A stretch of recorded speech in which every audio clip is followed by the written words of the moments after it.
আজ 11ই ফেব্রুয়ারি আমরা দুপুরবেলা আমাদের প্রিয় নেত্রী, আমাদের প্রিয় নেতা মরহুম জিয়াউর রহমান এবং মরহুমা খালেদা জিয়ার কবর জিয়ারত করতে আসছি। কালকে নির্বাচন, আমরা সবাই ধানের শীষের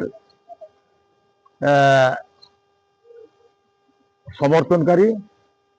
আমরা ওনার কবর জিয়ারত করে দেশবাসীর কাছে আমাদের প্রার্থনা, এইবার আপনারা সবাই মিলেমিশে ধানের শীষে ভোট দিবেন।